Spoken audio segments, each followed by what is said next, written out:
Ẹ káàsán gbogbo ilé, ẹ káàsán sílẹ̀ wà ló ń kí gbogbo ọmọ káàrọ̀ òjìrè. Ẹ wo ohun tó ń lọ lórí tẹ́ ń wò lórí fọ́nrán yìí. Ẹ rí i pé àwọn àgbẹ̀ wọ́n ń gbin nǹkan. Ohun tó yẹ ká padà sí nìyẹn o. Ẹ ṣáà rántí orin yẹn. Ìwé kíkọ láìsí ọkọ́ àti àdá kò ì pé o, kò ì pé o. Iṣẹ́ àgbẹ̀ níṣẹ́ ilẹ̀ wa, ẹni kò ṣiṣẹ́ á máa jalè. Orin yẹn. Ẹ jẹ́ ká mú lò. Àwọn àgbẹ̀ wa, a kí yín o. Ẹ jẹ́ ká pọ́n àwọn àgbẹ̀ wa lé.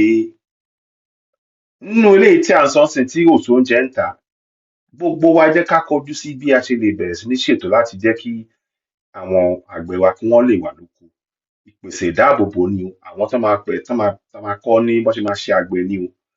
Àwọn nǹkan bẹ́ẹ̀ ló yẹ ká máa rò. Ọ̀nà àbáyọ ní ọ̀rọ̀ àgbẹ̀ fún ebi tó ń pa púpọ̀ nínú wa. Ẹ jẹ́ ká bẹ̀rẹ̀ sí ní gbé àwọn ìgbésẹ̀ yẹn. Kí ẹ ní àwọn èèyàn tó wà nínú oko lẹ́yìn àgbẹ̀. Ó dà pé akọrin tó súnmọ́ mi lórí tẹ́ ẹ̀ ń wò mí lókè báyẹn, olórí àgbẹ̀ ni, àwọn tó kù wọ́n jọ ń bá ṣiṣẹ́ ni. Kí lẹ rí ọ̀rọ̀ yìí sí? Ẹ bá wa dá sí i. Sílẹ̀ wà ní kí láti orí Oduduwa Television. Ẹ ṣeun lọ́pọ̀lọpọ̀.